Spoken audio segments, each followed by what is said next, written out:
Okay, let's be honest, right?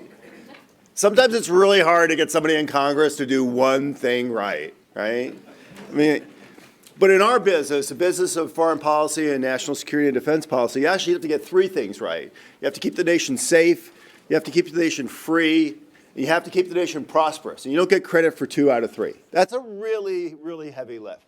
And to be honest with you, we know we're not doing very well. So, because we grade it here at the Heritage Foundation. One of the things we do is every year we do, it's the 22nd edition of the Index of Economic Freedom. We have lost economic freedom 7 years in a row in the United States, right? And that just doesn't affect domestic policy. It doesn't just affect your prosperity. It also has a lot to do with foreign policy, and it has a lot to do with the freedom of the individual citizen. So the score's not good. And if that makes you depressed, this is the Index of U.S. Military Strength, which we produce every year. And it grades the capacity and capability of the U.S. military to do the critical things it needs to defend the nation and its citizens. And it measures it against where they have to go and who they might have to fight with and what they have to fight with. And the overall grade for the U.S. military this year is marginal. We spend hundreds of billions of dollars a year, and you get marginal. That might be okay if you're in kindergarten, right? Because you can get better as you go on, right? But for the U.S. military who might have to go out and fight tomorrow, it's pretty tough. So we're not in good shape, and it's a tough mission. So when you find a member of Congress who can gets all 3 of those things, that's pretty exciting. And when you can get them here to talk, that's super cool. So I'm very briefly going to introduce our guest, our speaker. Who'll come up and she'll talk for about 20 minutes, and then I think we're going to do some Q&A, and we'll get right to it. So I have the honor of introducing Senator Joni Ernst, who is the first woman combat veteran to serve in the U.S. Senate, which I just think is just a remarkable achievement.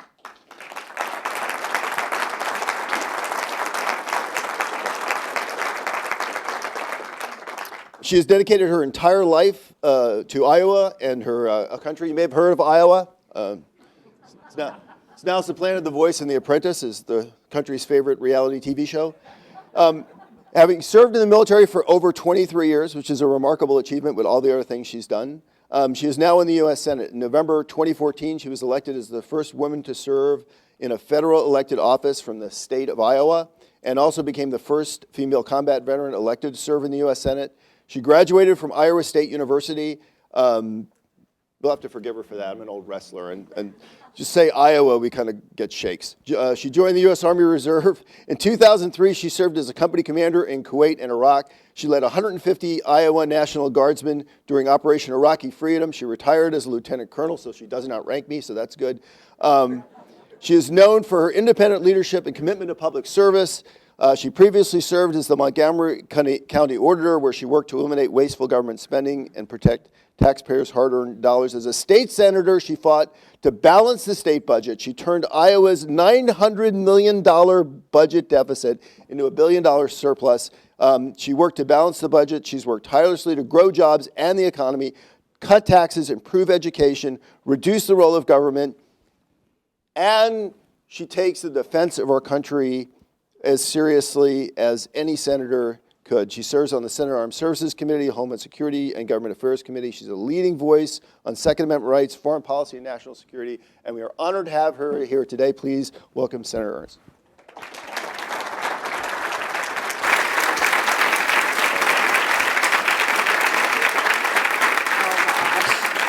Thank you, everybody. Oh, sit down. No, sit down. Sit down. Thank you. Well, I am very pleased to be with you today, and I want to thank you. This is a great audience and a great opportunity to talk to you about something that I have a huge passion for, and that is our United States military and protecting our homeland. I appreciate the introduction. Thank you very much. It is an honor to be with you today, truly. So, many times when I'm out and about, everybody will ask, Joni, you don't look like a military person. What led you into the military? And so I just want to go back a few years and explain how I ended up in the United States military. I've served both in the Army Reserves and then transitioned into the Iowa Army National Guard. But growing up on a farm in southwest Iowa, the one thing that was really, really hammered into me by my parents was to work very hard. So we did. Iowans, Midwesterners tend to be very self-reliant, and we grew up, my brother, my sister, and I, working very hard on that farm. And I had a lot of pride in that.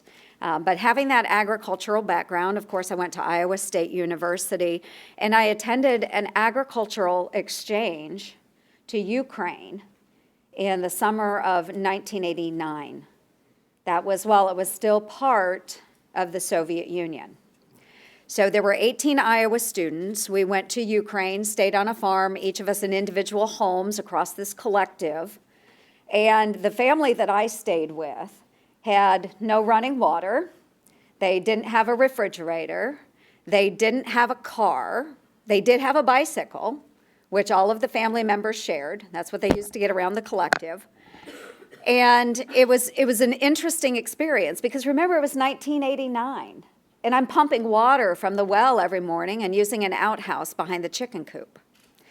So we farmed during the day. We went out. At that time, it was kind of a tomato production time of year. So we would go out onto the farm, very large farm, community collective, pick the tomatoes. They were still farming using horses and wagons, 1989. And in the evening, the whole community would come together at their community center, and it was an agricultural exchange. We were supposed to be sharing ideas about their type of agriculture and how we farmed on our home farms back in Iowa. But the questions that were directed to those of us American students, the one thing that impressed me so much was they said, what is it like to be an American? What is it like to travel anywhere you want without asking somebody's permission? What is it like to have a telephone that you can call your family or your friends any time of the day? On the collective, there was one telephone, and that was the collective manager's phone. And he would want to know who you were calling, why you were calling them, and how long you're going to be on the phone.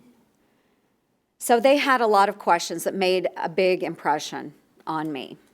And I've always been a proud American, but I decided I need to give back to my country. And I grew up in a family that didn't have a whole heck of a lot, but I had my service. So I returned back to Iowa State University, and I joined Army ROTC. I was commissioned as a second lieutenant in the Army Reserves. I was an engineer officer for many years. I had met my husband, who was an active duty soldier. And when he retired, we returned back to Iowa, and I went into the Transportation Corps at that point then, and that's when I was deployed to Iraq. I spent a year overseas from 2003 to 2004 and did lead a company of transporters, mechanics, truck drivers, administrative clerks, and so forth. And it was a very tough year. But in that year, I did learn a lot about our nation's military with all of the different folks that I worked with, and I absolutely loved it. I served along some of the best servicemen and women that America has to offer. And I'll share a couple stories with you here in just a moment. But what I saw while I was over there driving through Iraq, I really witnessed firsthand some of those threats to those men and women and how very dangerous it can be. We talk about the American military being marginal, and I would say that the men and women that serve you are fantastic.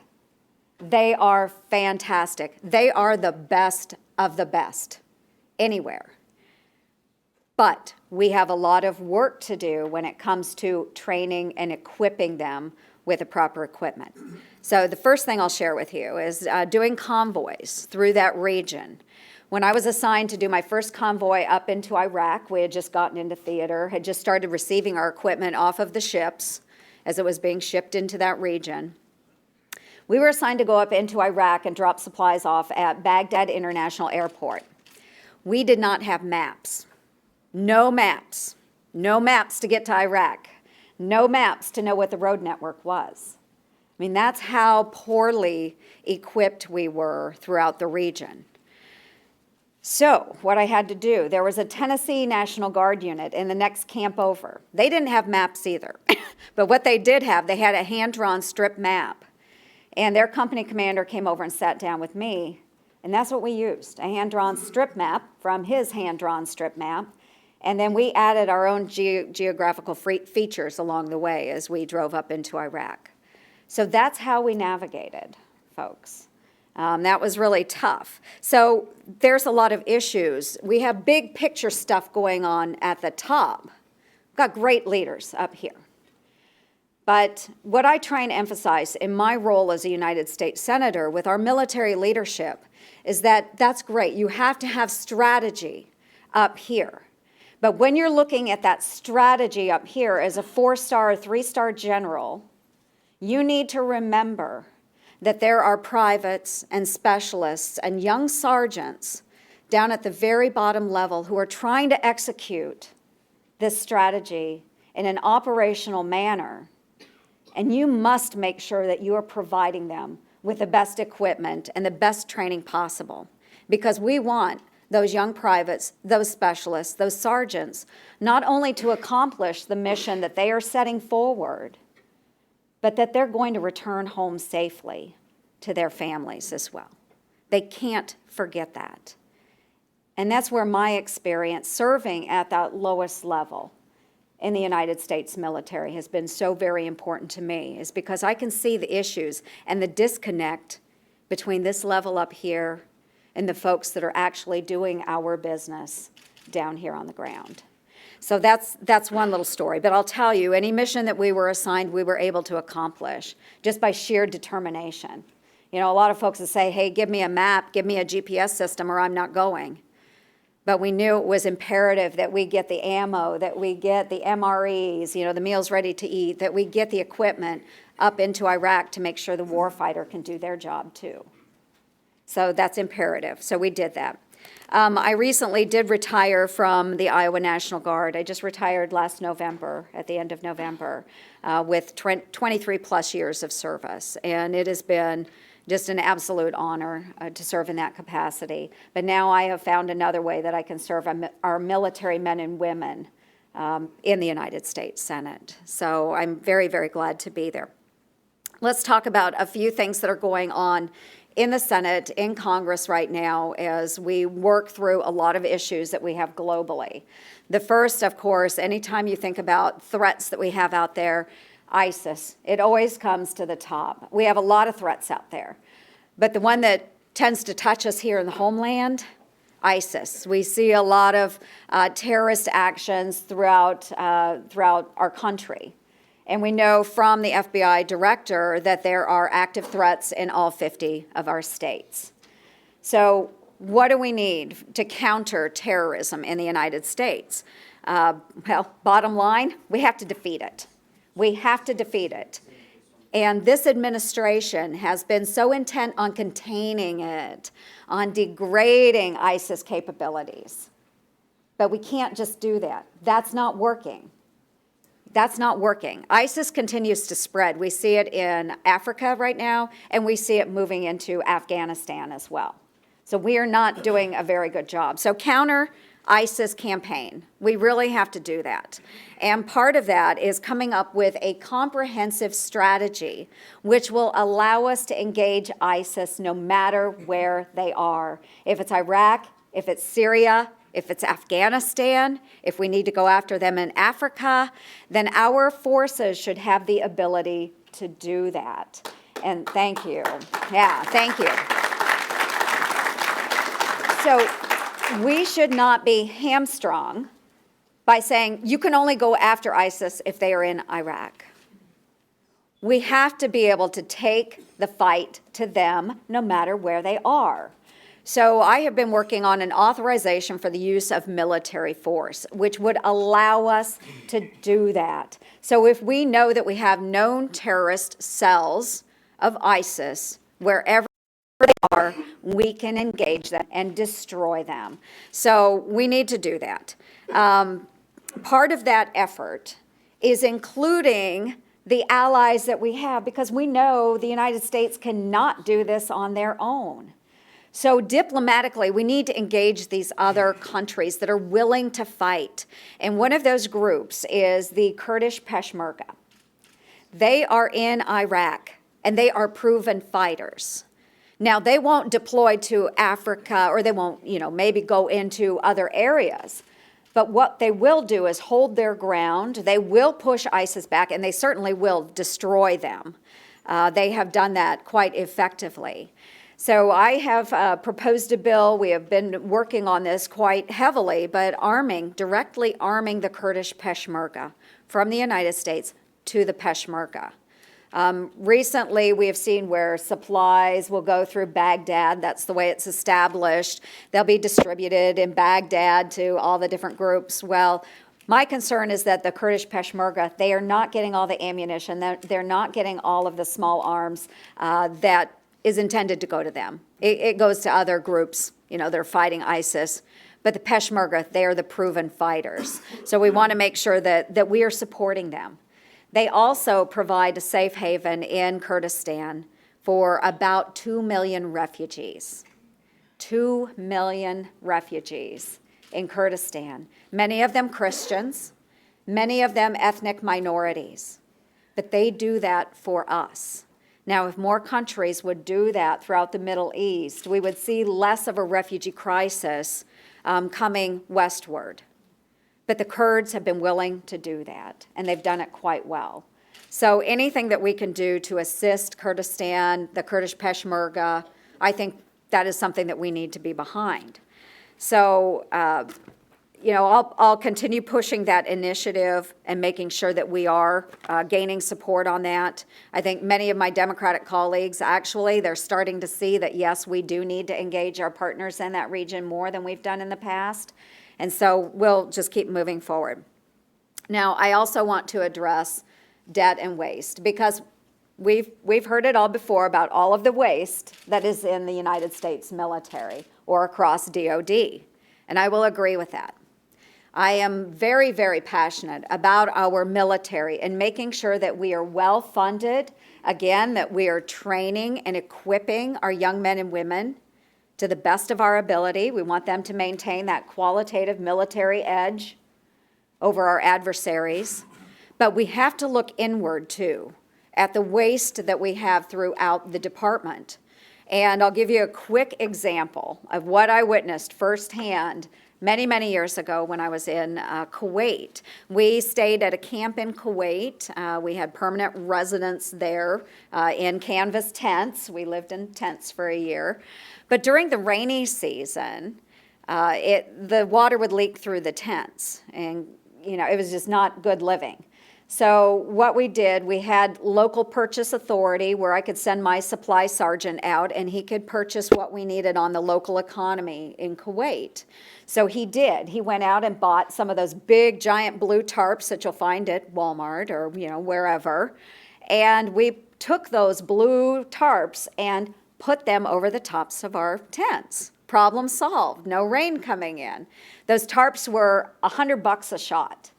And we had probably a dozen tents for my company to house all of our soldiers. And perfect. No rain coming in. The theater commander came back and said, "Oh, you can't do that because that is covered by a contract. The contractor has to do that. Put tarps over tents." There was a specific contract for that. So he directed me and my company to take those blue canvas tarps off of our tents because we have a contractor that's coming through that will do that for you. Well, again, we're Iowa soldiers, and we took it upon ourselves to solve our situation. Well, lo and behold, we took those tarps off, and in comes the contractor with all their hired people, and they put the same exact brand, everything, blue tarps, back on our tents. They had gone out and purchased them, $100 a pop, remember. But the cost to the United States government for the contractor to do it, $1,000 a tarp. exactly, disgusting. $1,000 a tarp. We had already spent, about $1,200 putting tarps on our tents, all of our tents for my company. But for this company to do it, $1,000, for a tarp over a tent, something that we had already done for ourselves. So that's just one example. And that was just my company. And on this camp in Kuwait, there were thousands of tents between Camp Arif John and all of the sub-camps where all the soldiers were living. Waste, fraud, abuse, right there. That's just one story, one example. And it was all over the theater. So, whether it's the Ford class carrier, which I'm struggling with right now, or whether it's the F-35, which we've had some issues with, we find these examples time and time again. So the blue tarp example is probably low level. That's lower dollar. You start to get to the Ford class aircraft carrier, you're talking millions and billions of dollars of excess. And those are just a couple examples. Right now, our country, we've gone over $19 trillion in debt. And we have got to get a handle on this, folks. We can start in the DOD, but we must do it in a manner where we're cutting the waste and the abuse and focusing on what will truly make a difference for our young men and women, making sure that they are trained and equipped to the best of our ability. So I just want to close with this. My service as an officer through the United States Army, the Army Reserve, and in the Iowa Army National Guard has provided me very valuable insights throughout the years. And serving in the United States Senate, my decisions are very heavily based upon my own personal experiences, especially when it comes to serving on the Senate Armed Services Committee. I think it's very valuable insight. And we do have a few other members that have recently served as well, and they bring that insight into that committee too. So in the military, we have to remember that we have to care for that man on our left and that man on our right. We are all part of one team. With those discussions and dialogues moving forward, we can find the path that will work for the United States military and also allow us to be as fiscally responsible as possible. That's where we have to go. So we have to defend our country. Again, bottom line, there are a lot of things that government should not do. But defending our nation and our men and women that live here on the homeland is imperative. And that is something that our federal government should do. So let's find a smart way forward, and I'm willing to be an advocate in that area. So again, that's just very basic, but I know we've got a little bit of time for questions. So again, I just want to thank you very much for allowing me to be here and just give you a little of my background and some of the issues that we have ongoing, but I'm sure we'll have lots of great questions too. So thank you very much. Thank you. So if you would just wait till I recognize you and then wait for the microphone and just state your name and affiliation, that would be awesome, sir. Hi, Chuck Willie. I said I'm a doctor in St. Louis. My son's in the backseat of an F-18, 29-year-old Marine aviator. And when he came in through his training, he said, "Dad, you'd be aghast at how inefficient it is." How about a metric that to look at, the ratio of people dodging bullets to people supporting them? I think we've got, I'm not there. It's about 1 to 4. Yeah, can you make it 1 to 3? And is that a strategy? And finally, could you lend about 10% of your courage to Mitch McConnell or take him out?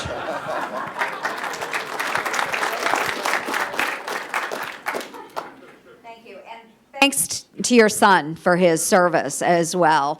We rely heavily on those aviators to make sure those of us on the ground in those convoys are safe. So thank you for his service first.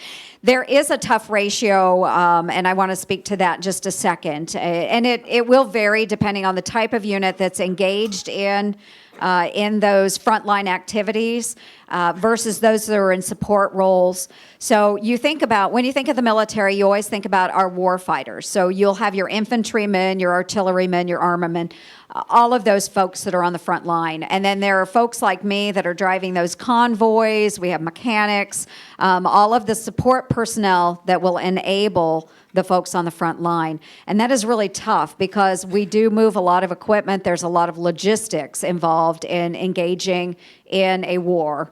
The ratio is anywhere from, like you said, maybe 1 to 3. I've heard 1 to 4. 1 combat person and then 4 people supporting. So it includes everything from the folks that are fixing the meals in the dining facilities to the nurses that are working in the troop medical clinics.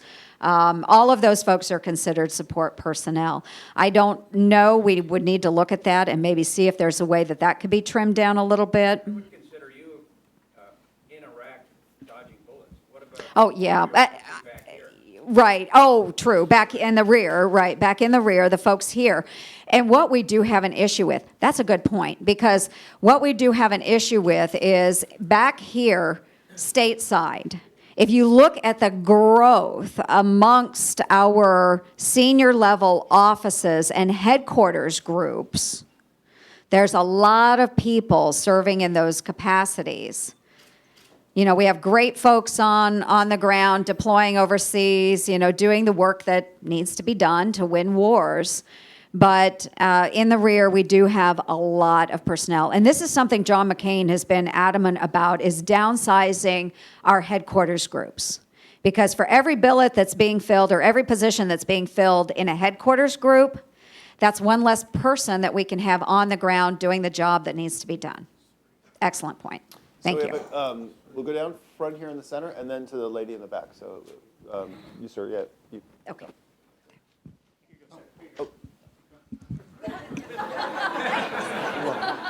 Hi, Kevin Miner. Quick, Hi, Kevin. kind of a 2-part thing real quick. One is, what are you doing to make sure that my Special Forces brethren that are over there now, still over there, per General Hotel, are able to go back in the shadows? And then the second part is, what are you doing on the 810s to ensure they stay relevant? Because they pulled my butt out of the fire multiple times. Thank you. Okay, and you hit a topic that I absolutely love. Thank you. Okay, and thank you so much for your service and for your, you know, all of those that we love to work with, our Special Forces folks. I'll give you a kind of a quick, long answer. Anyway.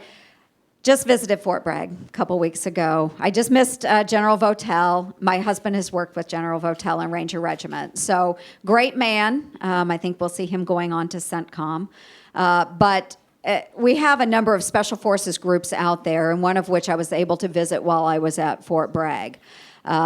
Good dear friend of mine from Harlan, Iowa, part of a group at Fort Bragg. My dear friend, in his last trip to Afghanistan, was shot up pretty bad, hit 6 times in his head and down his left side, is missing the lower part of his leg and cannot see from his left eye now. He's back at Fort Bragg. He's still on active duty. You know, these guys are fighters, folks. They are fighters. They endure so much, and they still want to serve. So he'll not go back into action with a group again, but he is serving at an NCO academy out at Fort Bragg and sharing his experiences with others. But our Special Forces groups do very specialized activity out on the front lines, and they are engaging and closing with and destroying the enemy. And so we need to make sure that we are providing them with every advantage possible in order to defeat, whether it's Al-Qaeda, whether it's ISIS, any of those bad guy groups that exist out there. So I have a great affinity for those that serve in special operations. We have a lot of groups out there that do a lot of things that probably a lot of other soldiers don't do. So we need to protect them as best we can, make sure that they are well funded, because these operators are very, very effective in what they do with closing with and destroying the enemy. So making sure that they are funded, making sure that they have all of the men and women necessary for their mission, and addressing the A-10s. And I went to my friend who's in the Special Operations Group because there was a discussion about A-10s this last year, and I am an adamant supporter of the A-10s, and we have been engaged in many of those discussions. I did a press conference with many of my Senate Armed Services Committee fellow members supporting keeping the A-10 because it is a platform that does support our men on the ground engaged in battle, provides cover for them. And heavens, I wish we had more A-10s actually out there, covering convoys, covering our special operators. And they are trying to transition those out. But it's the preferred platform for most of our aviators and, of course, the folks on the ground that see the absolute necessity of having them. So that's a battle we'll keep fighting. I'll keep fighting. I'm happy to do that. But thank you very much. Sorry, that's Thank going to you. have to be the last question. Oh, I'm so please. sorry. Oh, thank you very much.